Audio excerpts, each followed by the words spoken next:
Crise imobiliária no Brasil. A bolha estourou? O que será a verdade sobre isso? E eu sei que você deve ter ouvido falar ou já viu alguma chamada sobre crise imobiliária no Brasil.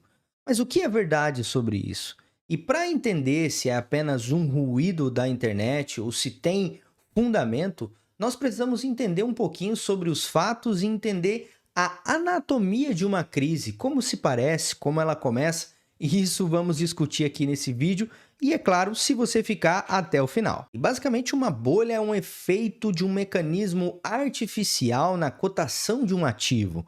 Ou seja, se tratando de imóveis, vamos pensar que os preços dos imóveis foram inflados por algum mecanismo artificial, seja por financiamento, um otimismo exagerado, um fácil acesso ao crédito, algo que foi única e exclusivamente fundamentado por incentivos artificiais. E depois, quando esse movimento se choca com a realidade, é claro que os preços caem abruptamente, gerando um prejuízo geral. Tenho certeza que você já ouviu alguns momentos da história e da economia como um todo em que isso aconteceu e foi um impacto horrível. Então chegamos à pergunta: o Brasil está numa bolha ou não? E aí, como que estamos, né? Qual é o nosso cenário? Qual a situação real do mercado imobiliário no Brasil? E apesar do aumento da avaliação dos imóveis nos últimos anos, principalmente, eu costumo dizer, um termo não um pouco amigável, mas o mercado imobiliário nos últimos 2 anos viveu quase que uma ressaca pós-pandemia, onde alguns ativos foram muito impactados durante a pandemia, tanto para cima quanto para baixo, e essa correção aconteceu há mais ou menos um ano e meio atrás.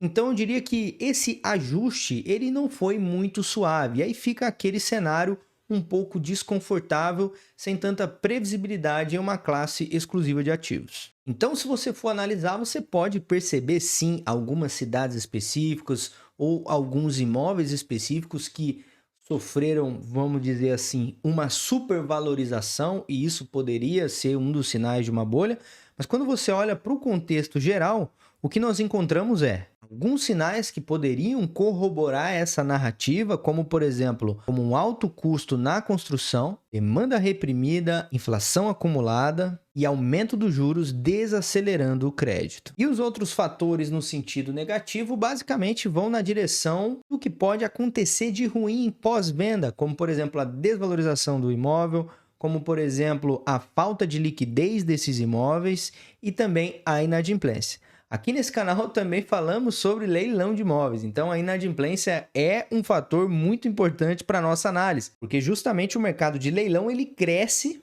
na inadimplência do mercado tradicional. Justamente esse é um dos motivos pelo qual o boom do leilão acontece hoje no Brasil.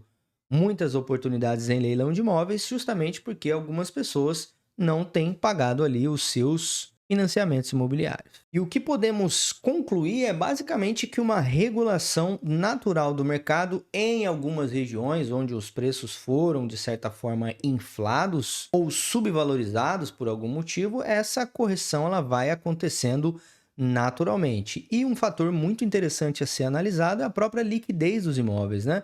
Muito se fala dos lançamentos, dos novos lançamentos que serão que estão sendo construídos ou que serão lançados daqui para frente, se eles vão vender ou não, mas é inegável que muitos empreendimentos têm uma liquidez quase que de dias, né, de até algumas semanas ali, já estão lotadas e venderam todas as unidades.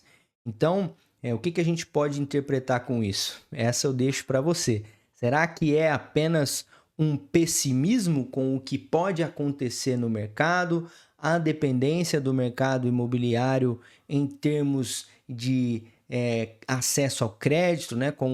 Atualizaram recentemente a quarta faixa do Minha Casa Minha Vida para favorecer a classe média a comprar imóveis financiados também. E qual que é a sua opinião sobre isso? E os maiores riscos para quem compra um imóvel hoje é basicamente cair em uma dessas armadilhas. Comprar um imóvel supervalorizado, né, além do que ele pode valer ali naquela região, por exemplo, ou numa cidade específica. Fazer um financiamento além da sua capacidade de pagamento. A gente que trabalha com leilão, basicamente a gente acompanha quase que diariamente casos de pessoas que estão tendo os seus imóveis leiloados. Então, não assumir compromissos além da sua capacidade vai ser fundamental. E ignorar o fator de liquidez, a localização daquele imóvel, quais são os atrativos. Se você acabar ignorando algum desses fatores, aí sim você pode de fato ter um problema. E fecho esse vídeo com uma pergunta: será que a bolha já estourou?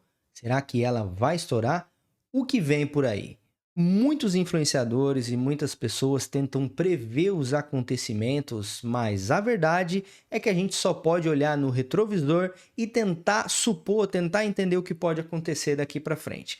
Mas em um cenário de instabilidade, realmente tudo, basicamente tudo pode acontecer. Recentemente acompanhamos algumas mudanças drásticas no cenário global, impulsionadas pelas tarifações do presidente Trump. E por mais que seja fácil você correlacionar os acontecimentos e traduzir em como isso vai impactar a economia no Brasil, eu considero muito leviano ou algo muito preditivo você tentar cravar o que vai acontecer. Então, o mais interessante é você fazer a sua leitura, estruturar o seu processo de tomada de decisão e posicionar os seus investimentos da melhor forma que você acha mais seguro. E quando você olha historicamente o que aconteceu com o preço dos imóveis, eles não param de subir, não só no Brasil, como no mundo. E tem uma história muito engraçada na minha família que aproximadamente em 2008, a região metropolitana de Campinas, o meu pai teve a oportunidade de comprar um terreno por algo em torno de R$ 8.000 e na época ele preferiu comprar uma moto. Hoje essa moto provavelmente deve estar em um ferro velho e esse mesmo terreno está avaliado em R$ 350.000. Então, investir em imóveis é um dos investimentos mais seguros que você encontra e a valorização ao longo do tempo é algo muito sólido e a valorização ao longo do tempo é algo surpreendente. Então, se é uma bolha ou não, só o tempo dirá. Eu sou o Thierry, esse é o meu canal. Eu sou diretor e sócio na Remate Perfeito. Nós somos uma empresa na área educacional e de assessoria em leilão de imóveis e diariamente nós ajudamos investidores a adquirir imóveis com até 70% de desconto no mercado de leilão de imóveis. Então você que quer fazer um investimento inteligente, quer economizar na aquisição e fazer uma compra estratégica, entre em contato com a gente, saiba um pouquinho mais sobre como funciona esse trabalho, como você pode adquirir imóveis com desconto e evitar cair em alguma armadilha de comprar um imóvel hipervalorizado e que você não vai conseguir recuperar essa rentabilidade ao longo do tempo. Então se inscreve no canal, curte esse vídeo e comenta o que você achou. Lembrando que você pode me fazer uma pergunta diretamente no meu Instagram e eu vou trazer ela aqui para você em forma de vídeo no YouTube. E a gente se vê numa próxima oportunidade.